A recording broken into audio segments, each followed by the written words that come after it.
అందరికీ నమస్కారం. శనిదేవుడు అనగానే చాలామందిలో ఒక తెలియని భయం, కాస్త ఆందోళన ఉంటాయి కదా. అసలాయన్ని పూజించవచ్చా? ఇంట్లో ఆయన విగ్రహం పెట్టుకుని పూజలు చెయ్యొచ్చా? ఇలాంటి ప్రశ్నలు చాలామందిని ఇబ్బంది పెడుతూ ఉంటాయి.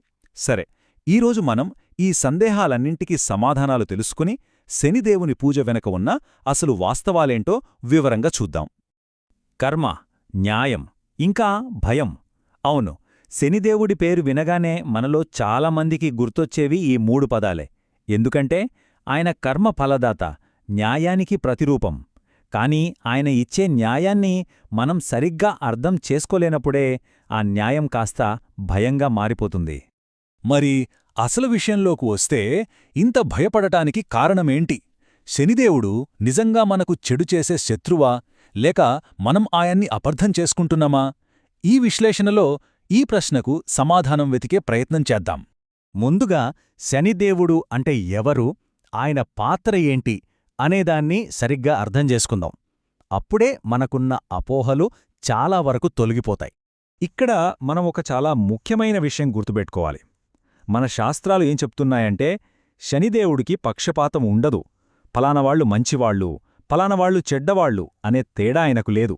ఆయన ఒక నిష్పక్షపాత న్యాయమూర్తి లాంటివాడు. మన కర్మలకి తగిన ఫలితాలను మనకందిస్తాడు, అంతే. అంటే దీని అర్థమేంటంటే శనిదేవుడు కేవలం శిక్షలు వేసేవాడు మాత్రమే కాదు, ఆయన ఒక గురువు కూడా. జీవితంలో క్రమశిక్షణ, పట్టుదల, కష్టపడి పనిచేయడం లాంటి ఎన్నో విలువైన పాఠాలను మనకు నేర్పిస్తాడు. ఈ పాఠాలే మనల్ని ఆధ్యాత్మికంగా ఒక మెట్టు పైకెక్కిస్తాయి. దీన్ని బట్టి మనకు స్పష్టంగా అర్థమయ్యేది ఒక్కటే: నిజానికి మనం శనికి భయపడట్లేదు, మనం చేసిన కర్మలకి భయపడుతున్నాం. మనం చేసిన తప్పుల వల్ల వచ్చే పర్యవసానాలను ఎదుర్కోవాల్సి వస్తుందనే ఆ ఆందోళనే మనకు శనిదేవుడిపై భయంగా కనిపిస్తుంది. సరే, ఇవన్నీ పక్కన పెడితే ఇప్పుడు అందరి మనసులో ఉండే అతిపెద్ద ప్రశ్నకొద్దాం. ఇంట్లో శనిదేవుణ్ణి పూజించవచ్చా? ఒకవేళ పూజ చేస్తే ఎలాంటి నియమాలు పాటించాలి? ఇక్కడే అసలు చిక్కంతా వస్తుంది. ఒక పక్కేమో పూజ చెయ్యాలంటే మనసు లగ్నం చేయడానికి ఒక విగ్రహమో చిత్రపటమో ఉంటే బాగుంటుంది అనిపిస్తుంది.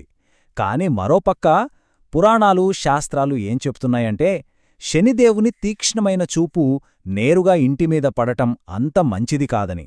అందుకే చాలామంది ఇంట్లో ఆయన విగ్రహం పెట్టాలంటేనే జంకుతారు. మరి దీనికి పరిష్కారమేంటి? పూజను సురక్షితంగా భక్తిశ్రద్ధలతో ఎలా చేసుకోవాలి? దీనికి కొన్ని సూచనలున్నాయి. ముందుగా, పూజ కోసం ఒక శుభ్రమైన, ప్రశాంతమైన చోటును ఎంచుకోండి. అక్కడ ఒక వస్త్రంపై విగ్రహాన్ని లేదా చిత్రాన్ని పెట్టండి. అయితే పూజ చేసేటప్పుడు ఆయన దృష్టి మనపై నేరుగా పడకుండా ఉండేలా మనం కొంచెం పక్కకు జరిగి పూజ చేసుకోవాలని పండితులు చెప్తారు. అన్నిటికన్నా ముఖ్యంగా, శనిదేవుని పూజ ఎక్కడ చేసినా అక్కడ హనుమంతుని ప్రతిమను తప్పకుండా ఉంచాలి.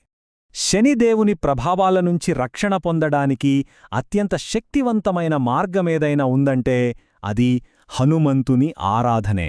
అసలు వాళ్ళిద్దరి మధ్య ఉన్న ఆ సంబంధమేంటో ఇప్పుడు చూద్దాం. రామాయణంలో ఒక కథ ఉంది. రావణుడు నవగ్రహాలని బంధించినప్పుడు హనుమంతుడు లంకకు వెళ్లి శనిదేవుణ్ణి ఆ చెరనుంచి విడిపించాడు. దానికి కృతజ్ఞతగా శనిదేవుడు హనుమంతుడికి ఏదైనా వరం కోరుకోమన్నాడు.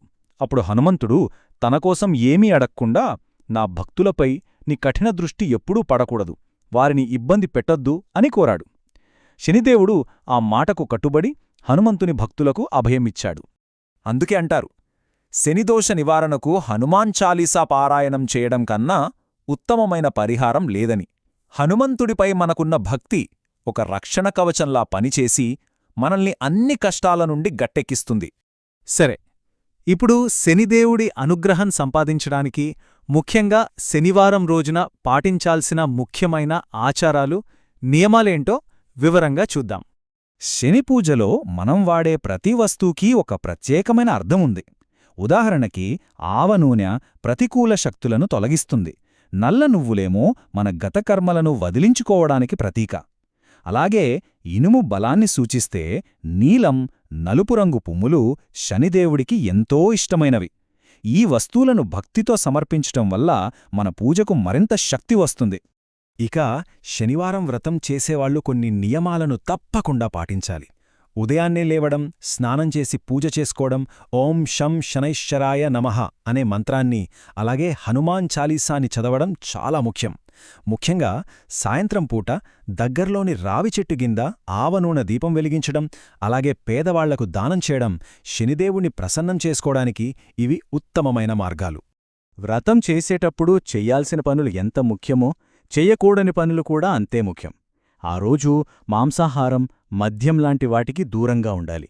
అంతకన్నా ముఖ్యంగా మాటలతో గాని చేతలతో గాని ఎవరినీ బాధపెట్టకూడదు. ముఖ్యంగా కష్టపడి పనిచేసేవాళ్లని, కూలీలను అవమానించడం శనిదేవుడికి అస్సలు నచ్చదు. చివరిగా ఈ పూజలు, వ్రతాలు, నియమాల వెనుక ఉన్న అసలైన ఆధ్యాత్మిక పాఠం ఏంటో ఒకసారి మాట్లాడుకుందాం. ఇది చాలా శక్తివంతమైన వాక్యం కదా. శనిదేవుడు మనం ఎన్ని పూజలు చేశాం, ఎన్ని నైవేద్యాలు సమర్పించామని చూడరు. ఆయన చూసేదల్లా మన నిబద్ధత, మన స్థిరత్వం.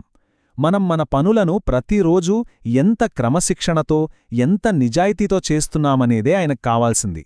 కాబట్టి శనిదేవుడు మన జీవితంలోకి తీసుకొచ్చే కష్టాలను ఒక శిక్షగా చూడద్దు. బదులుగా అవి మనల్ని మరింత దృఢంగా, మరింత పరిణితి చెందిన వాళ్లుగా మార్చడానికి వచ్చే పాఠాలుగా భావించాలి. ఆయన ఒక కఠినమైన గురువులాంటివాడు. మనల్ని పరీక్షించి మనలో ఉన్న ఉత్తమమైన వ్యక్తిని బయటకు తీసుకువస్తాడు.